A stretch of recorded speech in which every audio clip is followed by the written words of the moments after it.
بسم اللہ الرحمن الرحیم۔ السلام علیکم ناظرین کرام، فاتح سندھ محمد بن قاسم اسلامی تاریخ کے قابل فخر سپوت ہیں۔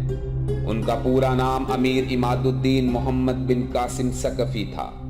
وہ سن 75 ہجری بمطابق 694 عیسوی میں طائف میں پیدا ہوئے۔ ان کے والد کا نام قاسم تھا، وہ بصرہ کے گورنر تھے۔ محمد بن قاسم کے بچپن ہی میں ان کے والد اس دنیا سے رخصت ہو گئے۔ محمد بن قاسم دمشق کی فوج میں بھرتی ہوئے اور صرف 14 برس کی عمر میں اپنی مہارت اور صلاحیتوں کے بل پر فوج میں اعلیٰ عہدے پر فائز ہوئے۔ آپ ایک خوبرو نوجوان تھے اور بلند حوصلہ، بہادر اور مضبوط ارادے کے مالک تھے۔ اس کے ساتھ ساتھ آپ نہایت بلند اخلاق، شیریں اور ہنس مکھ شخصیت کے مالک تھے۔ فوج میں بڑی عمر کے لوگ بھی آپ کی بے حد تکریم کیا کرتے تھے۔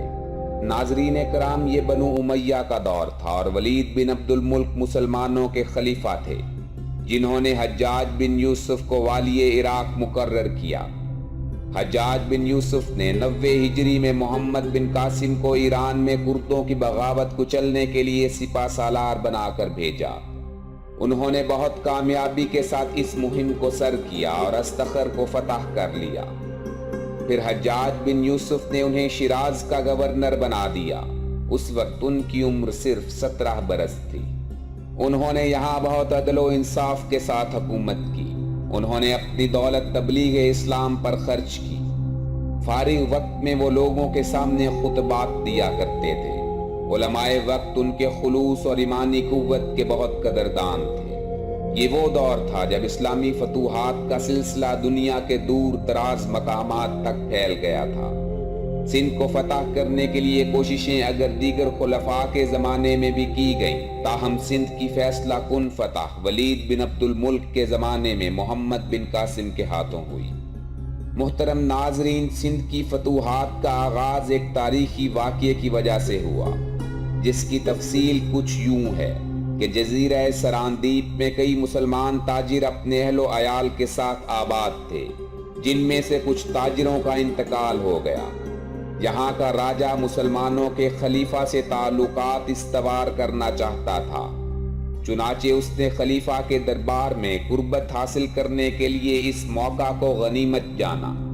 اس نے ان تاجروں کی بیواؤں اور یتیم بچوں کو تحفے تحائف کے ساتھ ایک بحری جہاز میں کوفہ کی طرف روانہ کیا۔ اس جہاز میں کچھ حاجی بھی سوار تھے۔ جب یہ جہاز سندھ کے ساحل پر پہنچا تو وہاں کے بحری قزاقوں نے اسے لوٹ لیا۔ عورتوں اور بچوں سمیت تمام مسافروں کو قیدی بنا لیا۔ ان مسافروں میں ایک عورت نے دہائی دیتے ہوئے حجاج بن یوسف کو مدد کے لیے پکارا۔ اس قید سے چند لوگ فرار ہونے میں کامیاب ہو گئے۔ انہوں نے کوفہ پہنچ کر تمام واقعہ حجاج بن یوسف کے گوش گزار کیا اور اس عورت کی فریاد کا ذکر بھی کیا۔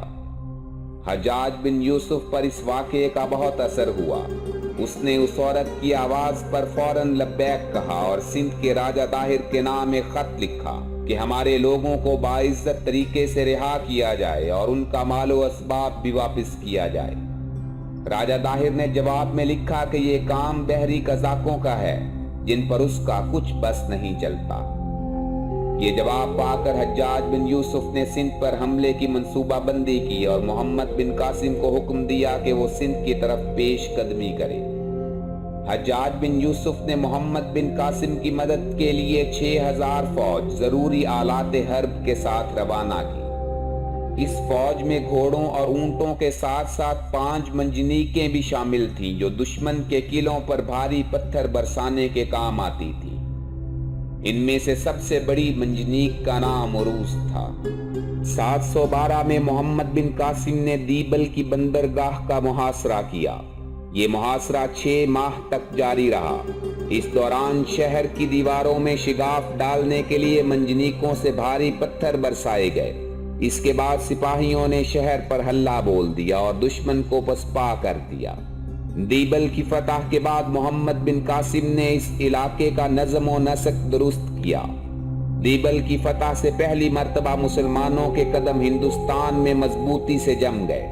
ابھی محمد بن قاسم کا مقابلہ راجہ طاہر سے نہ ہوا تھا۔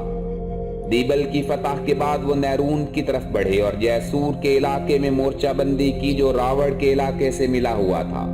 جب راجہ داہر کو محمد بن قاسم کے جیسور پہنچنے کی اطلاع ملی تو راوڑ میں قلعہ بند ہو گیا۔ آخر یکم رمضان 93 ہجری میں محمد بن قاسم اور راجہ داہر کے درمیان لڑائی کا آغاز ہوا جو 10 دن تک جاری رہی۔ اس جنگ میں راجہ داہر کے پاس 60,000 سپاہی اور 100 جنگی ہاتھی تھے، جبکہ محمد بن قاسم کا لشکر اب 12,000 سپاہیوں پر مشتمل تھا، جن میں 3,000 سندھ کے سپاہی بھی شامل تھے۔ لڑائی کے آخری دن راجہ داہر نہایت شان و شوکت کے ساتھ اپنے سفید ہاتھی پر سوار ہو کر مقابلے کے لیے نکلا۔ اس دوران ایک تیر انداز نے اس کے ہاتھی پر ایک تیر پھینکا۔ راجہ کا ہاتھی گھبرا کر جھیل میں کود گیا۔ اب اس نے ہاتھی سے اتر کر مقابلہ شروع کیا کہ اچانک ایک عرب سپاہی نے تلوار کے ایک ہی وار سے اس کا سر تن سے جدا کر دیا۔ اس کے بعد مسلمان فاتحانہ انداز میں قلعے میں داخل ہو گئے۔ باغیوں کو تہہ تیغ کر دیا گیا جبکہ پرامن شہریوں پر حملہ نہیں کیا گیا۔ اس جنگ میں بہت سا مال غنیمت جن میں لال و جواہر اور دیگر مال و اسباب اور قیدی مسلمانوں کے ہاتھ آئے۔ حجاج بن یوسف محمد بن قاسم کی اس کامیابی پر بہت خوش ہوا۔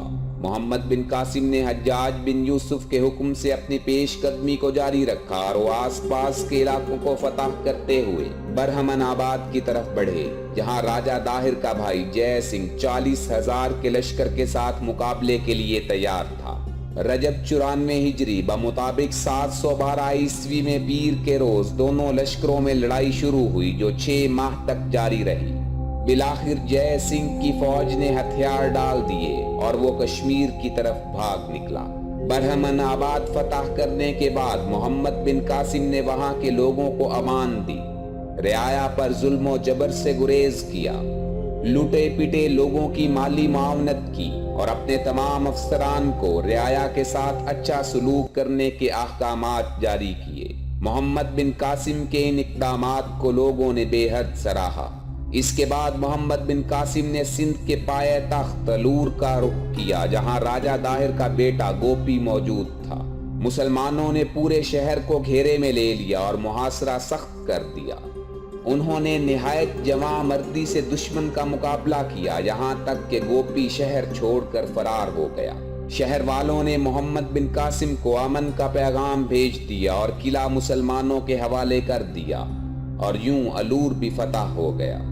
شہریوں کی مذہبی عبادت گاہوں کو برقرار رکھا۔ انتظامی امور کی انجام دہی کے بعد وہ باہیا اور اچ کو فتح کرتے ہوئے ملتان پہنچ گئے اور 95 ہجری بمطابق 713 عیسوی میں ملتان کو بھی فتح کر لیا گیا۔ ملتان میں محمد بن قاسم کو بہت بڑا خزانہ ہاتھ لگا، جس میں بے پناہ مال و دولت اور سونا شامل تھا، جسے انہوں نے دیبل کے راستے عراق روانہ کر دیا۔ محمد بن قاسم ملتان کی فتح کے بعد اپنی پیش قدمی جاری رکھنا چاہتے تھے کہ اس دوران 95 ہجری میں حجاج بن یوسف کا انتقال ہو گیا۔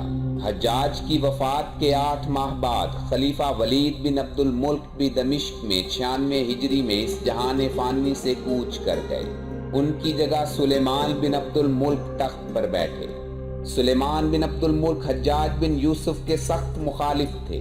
انہوں نے حجاج بن یوسف کے مقرر کردہ تمام گورنروں کو بلا کر قید خانے میں ڈال دیا، جن میں محمد بن قاسم بھی شامل تھے۔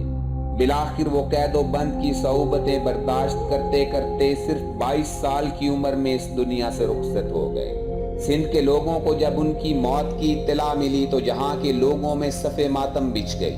لوگ زار و قطار رو رہے تھے اور محمد بن قاسم کو یاد کر رہے تھے۔ محمد بن قاسم نے سندھ کو اسلام کا گہوارہ بنایا۔ اسلام کی تاریخ میں ان کا یہ کارنامہ رہتی دنیا تک سنہرے حروف میں لکھا رہے گا۔ ناظرین کرام، میں امید کرتا ہوں کہ یہ دلچسپ اور معلوماتی ویڈیو آپ کو پسند آئی ہوگی۔